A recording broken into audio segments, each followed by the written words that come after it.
Hello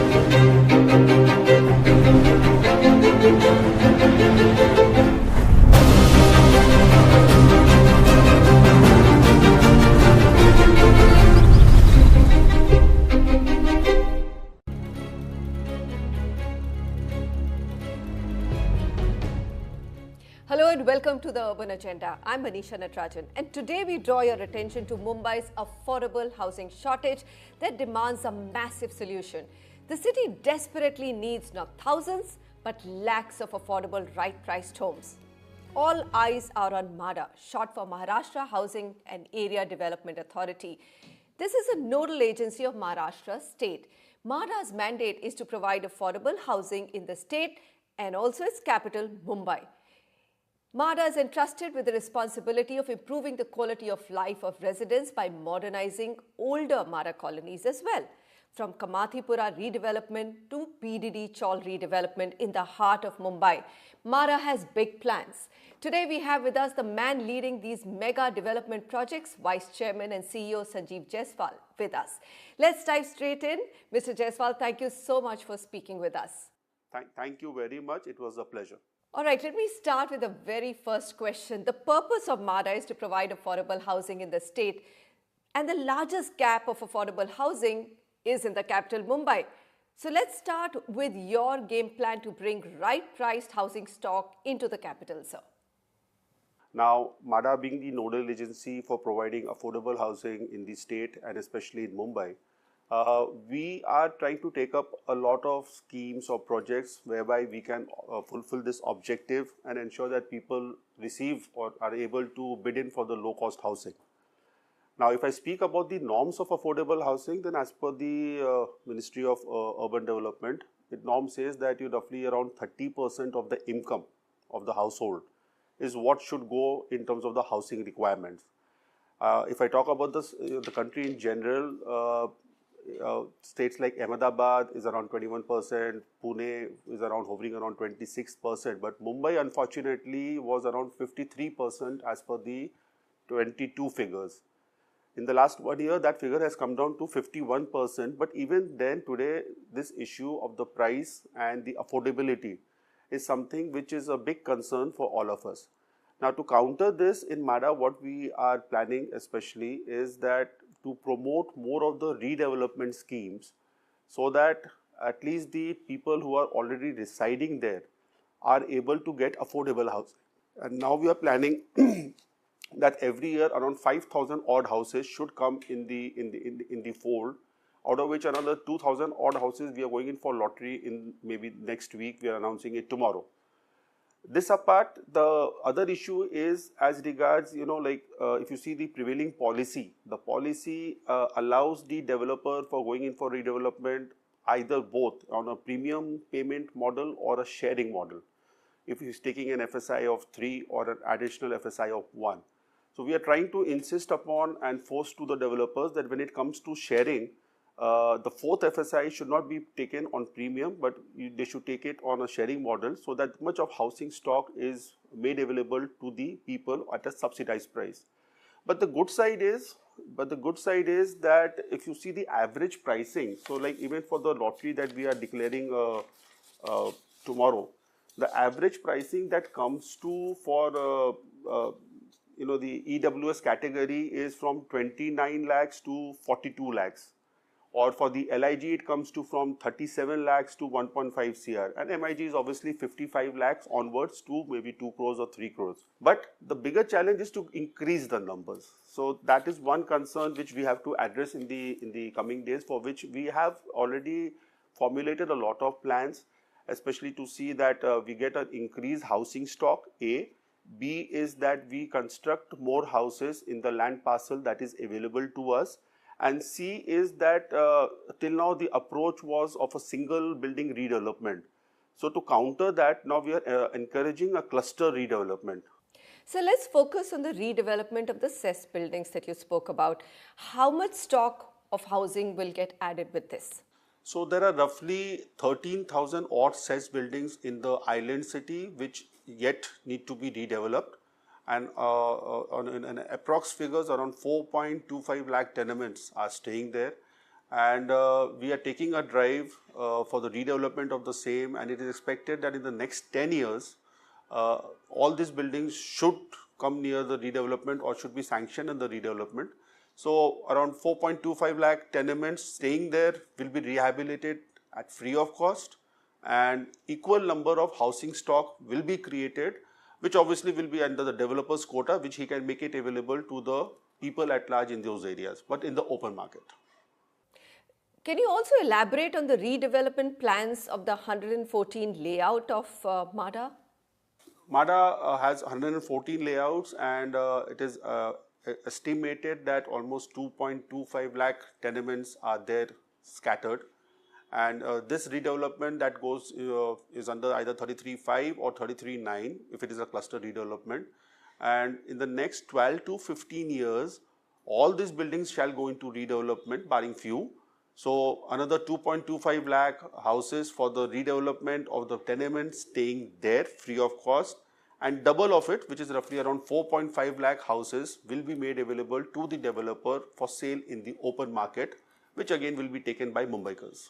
Okay, Mr. Jaiswal, let's come to the BDD Chawl redevelopment, for which Mhada has been appointed as a nodal agency. Now, this is a large and a valuable project. 121 chawls to be redeveloped in Worli, 42 in Naigaon and 32 on NM Joshi Road. Now, there already have been some delays because of tenants' reluctance to move, rent advance issues. How solid are your plans, and do you think you'll be able to complete it within the set timeline of 2026, sir? As you have rightly pointed out, that BDD project in the three places where we have started, Worli, Naigaon and NM Joshi, had a lot of initial issues which slowly, one by one, we have been trying to address. The demands were very high, and like even today, I received delegations saying that increase our area or increase our parking or provide us this amenities, or we need this add-on feature over there. But by and large, most of the issues are settled now. And if I were just to speak in terms of numbers, then in all these three places, roughly 16,000 odd houses were to be constructed in the different phases. Out of which I'm happy to say that 6,000 plus houses have already started, the construction has started. Some buildings have almost reached the full height, and some buildings are in the midway progress. In terms of percentage, Worli has almost, the work started is 34%, Naigaon is around 50%, and NM Joshi is also around 50%. We do intend to start the first allotments of the rehab component from March 25, which is next year, so another say 6 to 8 months from now. But as regards the deadline of 26 was concerned for the rehab component, honestly speaking, I really don't see that we shall be able to complete the full rehab by 2026, for the simple reason that the tenants out there are not very cooperative, and in terms of vacating the premises where they are staying, the demand is for giving them transit camps, and they don't want to take the option of the rent which we give to them, 25,000 per month. So these are the challenges in getting the land vacated and to start the construction of the rehab building. So this is one major concern, but hopefully if everything goes as it is planned, then maybe by 28 we should be able to complete the entire rehab component of BDD. What about the financial restructuring and fundraising plans for this redevelopment? It's 16,000 crore rupees in the first phase, which is a substantial amount. Yeah, so if you see this is true that the whole costing of the project, only if I talk about the rehab part, is around 16,000 crores. And the tender that was allotted, if in that originally it was envisaged that even the free sale component will be constructed by Mhada or through the government. So that is another 23,000 crores. So roughly the project size for rehab and free sale construction is 40,000 crores if I go by the current price. Now, raising so much of funds for Mhada on its own or through the government is a big challenge. Hence, now we are also working on to see that the rehab component obviously is our liability, our commitment, our words given to the people. So we shall be doing that. So whatever 16,000 odd crores is needed for the rehab, that will be paid by Mhada. And to recover that amount, we are in the process of appointing some transaction advisor, which is at the final stage, whereby we plan to either get in some investor, or we also plan to sell off the FSI of the residential or the commercial component in pockets. So the rough calculation that has been made shows a positive cash flow if at all in the next 1 year we are able to trade off this available FSI for both residential and commercial. So we should be able to take care of our rehab expenditure, and not only that, maybe we will also be able to make some profits which we can use later for constructing more affordable houses either there or in the city.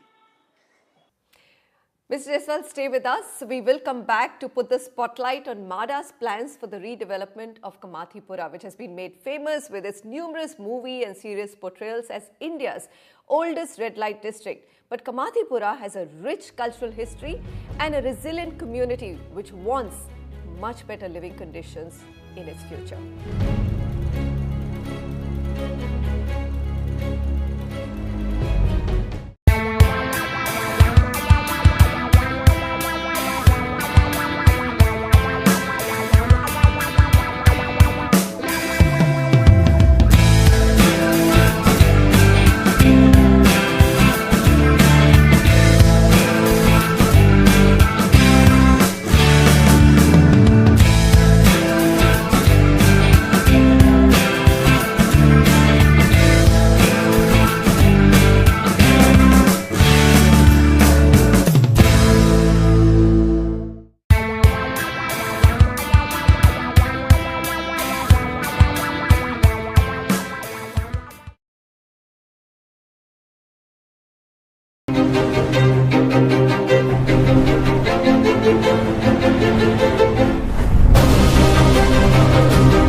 Conversation with the dynamic IAS officer, VC and CEO of Mhada, Maharashtra Housing and Area Development Authority, Sanjeev Jaiswal.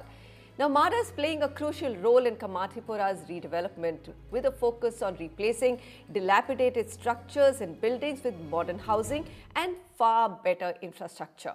Mhada's efforts aim to transform Kamathipura into a safer and more livable area while preserving its cultural heritage. Mr. Jaiswal is with us. Mr. Jaiswal, give us a status report on Kamathipura redevelopment. What bits are you happy with in terms of progress, and what are the biggest challenges you think you'll have to overcome? So Kamathipura is a very ambitious project.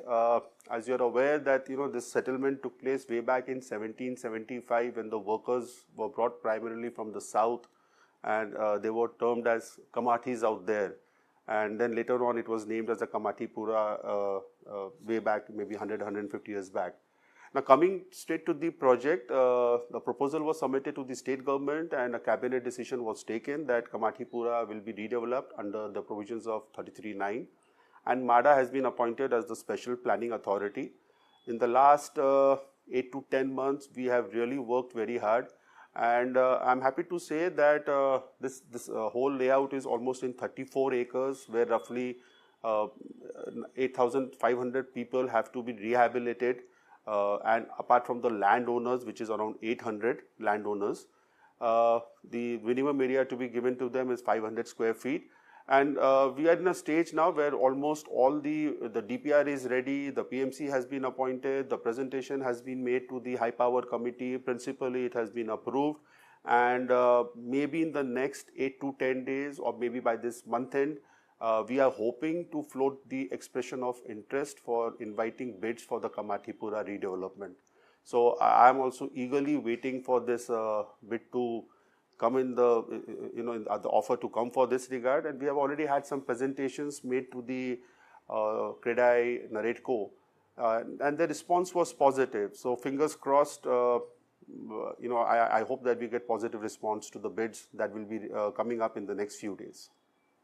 Do you really believe that private developers would be interested in partnering in Kamathipura, sir, considering there was absolutely no interest in a prime location like BDD Chawl, which is located in Worli?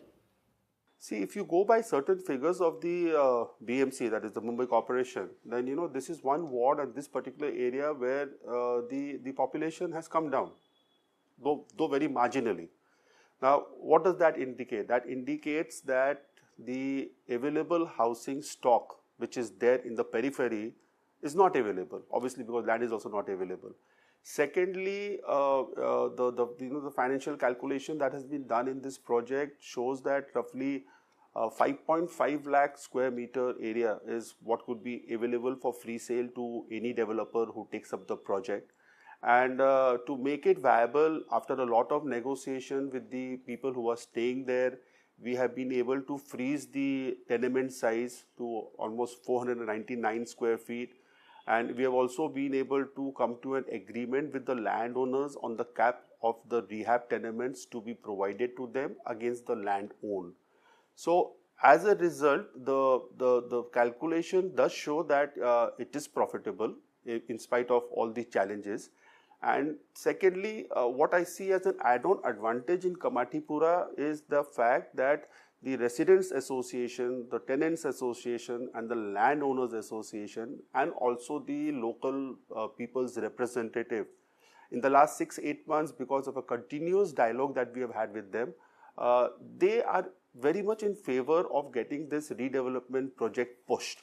So the normal issues which arise, the resistance, I do not personally foresee much of resistance to this project.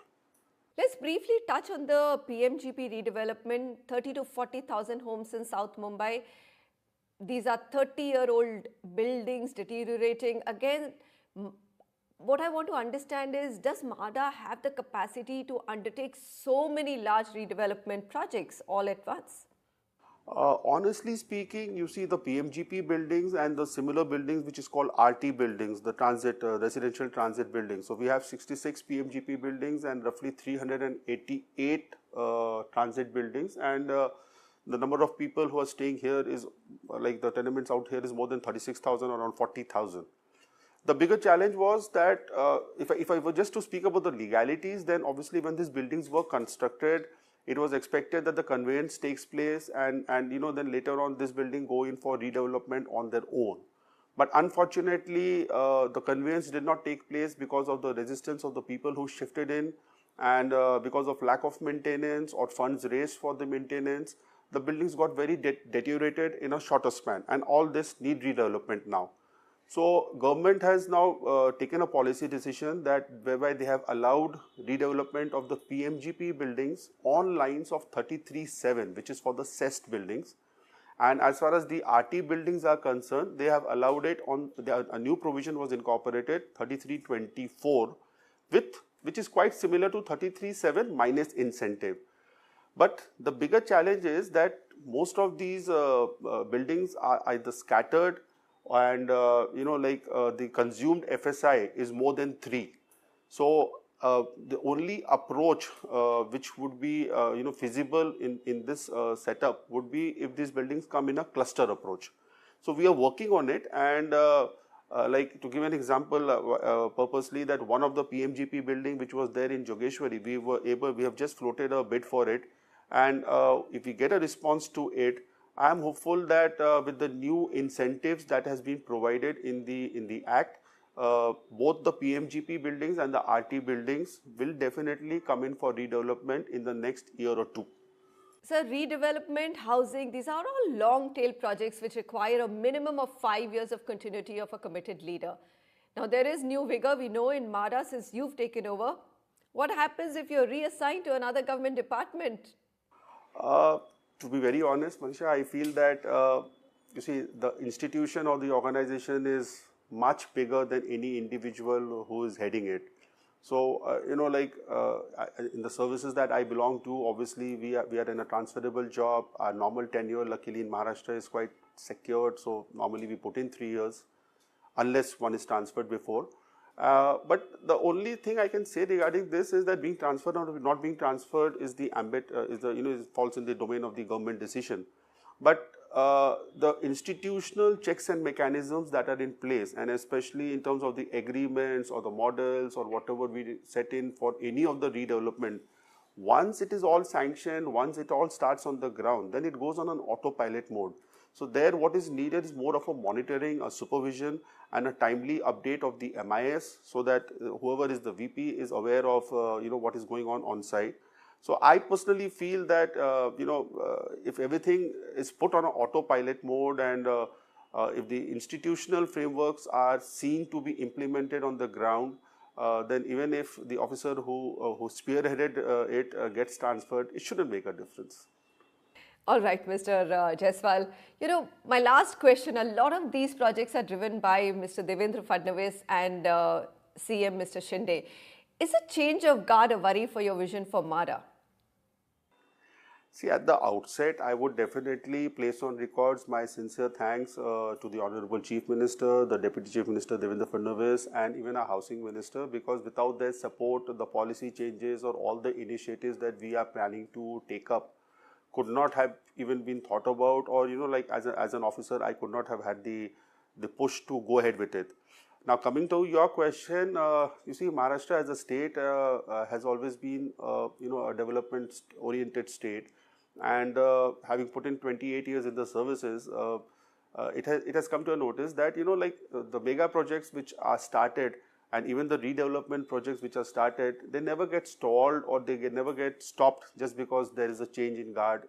Thank you, Mr. Jaiswal, for taking the time out to speak with us. We look forward to Mhada's ambitious plans bearing fruit and significantly increasing the affordable housing stock in India's priceless real estate market. And thanks to all of you for joining us today on the Urban Agenda. Goodbye.